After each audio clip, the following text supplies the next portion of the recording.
శుభకార్యాలకు పూజార్ల కోసం వెతుకుతున్నారా? పూజారీస్.com లో అతి తక్కువ ధరలకే పూజార్లను ముందే బుక్ చేసుకోండి. వెంటనే కాల్ చేయండి. Welcome to Suman TV. ప్రస్తుతం నేను విజయవాడ ప్రకాశం బ్యారేజ్ వద్ద ఉన్నాను. వరద ఉధృతి చూడండి ఎలా ఉందో. అసలు మొత్తం కూడా ఈరోజు 12,37,000 క్యూసెక్కులను దాటి 12,40,000 క్యూసెక్కులకు వరద చేరుకుని ఇప్పుడే అధికారులు కూడా చెప్తున్నారు. మొత్తం మీద నిన్నటి రోజు ఏదైతే వరద 6 లక్షల క్యూసెక్కులు దిగువకు వస్తుండడంతో మొత్తం ఉండే గేట్లన్నీ కూడా ఎత్తేసారు. 70 గేట్లు ఎత్తివేయడంతో నీరంతా దిగువకు పోయి అంశాల దిగువ సముద్రంలో కలుస్తుందని మనం చూసుకున్నాం కదా. అయితే ఇక్కడ చూడండి, ఈ గేట్లన్నీ కూడా ఈ చివర నుండి ఈ 3 గేట్లు కూడా వరద తాకిడికి కొట్టుకుపోయాయి. ఈరోజు ఉదయం కొట్టుకుపోయే వరద తాకిడికి మిగతా గేట్లలో కూడా ఎంత మాత్రం భద్రత ఉందనేది ఇక్కడ ప్రమాదకరంగా ఉంది. వరద ఉధృతి తగ్గకపోతే మాత్రము మరి గేట్ల పరిస్థితి ఏంటనేది కూడా ఇక్కడ ప్రమాదకరంగా ఉంది. ప్రస్తుతానికైతే విజయవాడలో వర్షం తెరిపి వదిలిందని చెప్పొచ్చు. ప్రస్తుతం కొద్దిగా ఎండ కనిపిస్తోంది, కొద్దిగా ఎండ కూడా కనిపిస్తోంది, ఉక్కపోత వస్తుంది, వరుణుడు శాంతించినట్టుగా కనిపిస్తున్నాడు.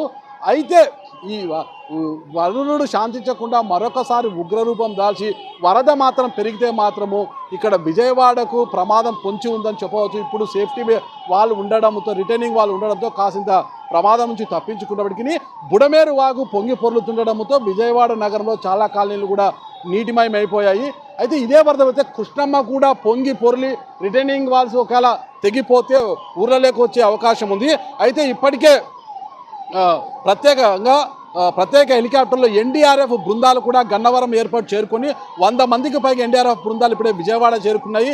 విజయవాడ చేరుకుని వరద ప్రాంతాలంతా కూడా వరదల్లో చిక్కుకున్న కాలనీలంతా కూడా తిరుగుతూ ప్రజలకు సహాయ సహకారాలు అందించడంలో నిమగ్నమయ్యారు.